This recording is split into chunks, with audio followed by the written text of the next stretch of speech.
इसीलिए मैंने सरकार से 2015 में कहा था कि इंटरनल सिक्योरिटी डिपार्टमेंट एमएचए में उसमें तमाम मजाहिब के लोगों का एक काउंटर सेल बनाइए आप, तीनों पड़ जाएंगे। और सर ये रेडिकलाइज हो चुके हैं तो भारत की इससे राइट विंग कम्युनिज्म और टेररिज्म बढ़ेगा।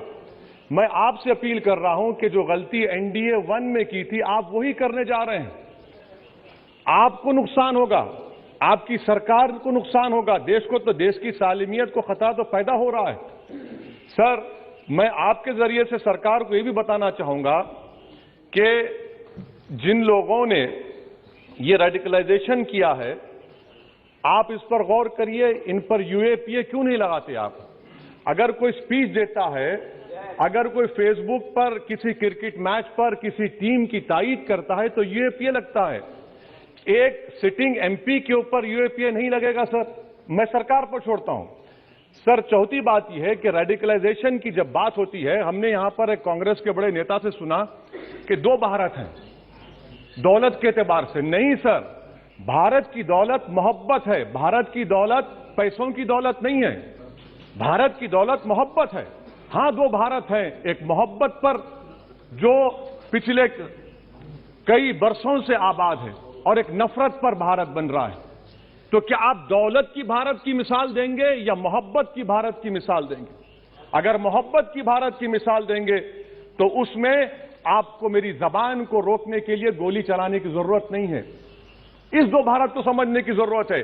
सर खत्म, सर मुझे खत्म, सर सुनिए सर, मैंने करीब से 6 फीट से गोलियां देखी, मुझे बोलने दीजिए सर। हो सकता है कि कल दिन ना देखूं मैं, अगर मैं यहां पर नहीं बोलूंगा तो कहां बोलूंगा सर? आप मुझे प्लीज बोलने दीजिए। सर मैं आपसे गुजारिश ये करना चाहूंगा कि आप हरिद्वार में, रायपुर में और इलाहाबाद प्रयागराज में मेरे बारे में क्या कहा गया, आपके नाईबी की रिपोर्ट है ना, आप क्यों छुपा रहे उसको? देखिए मैं मौत से नहीं डरने वाला हूं, हम सबको जाना है इस दुनिया से, बल्कि मैंने कह दिया कि मैं इस वतन में पैदा हुआ, मेरी मां की कोख से तो जमीन पर लिटाया गया। जब मेरी आंख बंद हो जाएगी तो इंशाल्लाह औरंगाबाद की जमीन मुझे दफनाया जाएगा। मगर मैं आपसे अपील करना चाह रहा हूं सरकार से सर कि जो कुछ बातें की गई हैं उसको देखिए। मैं जेड कैटेगरी सिक्योरिटी नहीं चाहिए मुझे, मैं हरगिज नहीं चाहिए मुझे। मैं 94 से पॉलिटिक्स में हूं, मैं आजाद जिंदगी गुजारना चाहता हूं। मैं घुटन के साथ जिंदा नहीं रह सकता इस दुनिया में। मुझे जिंदा रहना है तो अपनी आवाज उठाना है, मुझे जिंदा रहना है तो सरकार किसी के उनके खिलाफ बोलना है, और अगर गोली लगती है तो मुझे कबूल है, मगर मैं घुटन की जिंदगी नहीं गुजार सकता सर। मेरा मानना यह है कि संविधान में अगर देश के गरीबों को, मजलूमों को, अल्पसंख्यक समाज को सिक्योरिटी मिलेगा तो मुझे मिलेगी। आपकी चिंता हमें है ना सर, मैं आप सिक्योरिटी दे रहे हैं सर आपको नहीं सर, देश के गरीब बचेंगे तो मैं बचूंगा। ओवैसी की जान इखलाक पीलू से बढ़कर नहीं है सर। ओवैसी की जान उस वक्त बचेगी जब गरीब की जान बचेगी। इसीलिए मैं आपके जरिए सरकार से अपील करना चाहूंगा कि सर इस नफरत को खत्म करिए, इस नफरत को खत्म करिए और इस पर आप गौर करिए।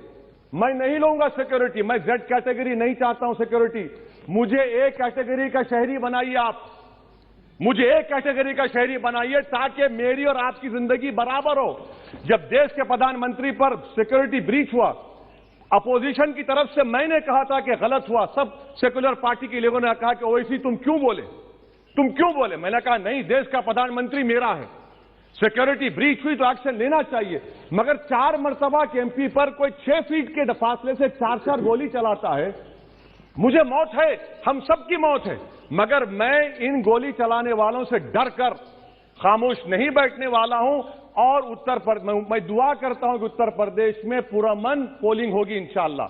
उत्तर प्रदेश की जनता गोली चलाने वालों का जवाब बैलेट से देगी, नफरत का जवाब मोहब्बत से देगी और कमजोरों को दबाने का जवाब हिस्सेदारी से देगी।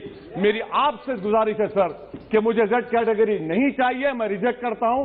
आप इंसाफ करिए सर, उस पर यूएपीए लगाइए। और इनके दिमाग कौन है?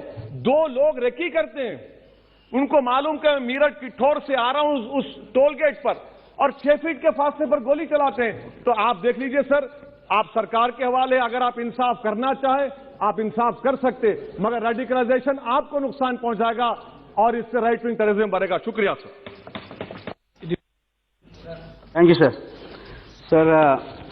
I endorse with the feeling of Mr. Owaisi. Incident took place at UP port convoy of Owaisi. It is highly condemnable and at the same time it is very sad also.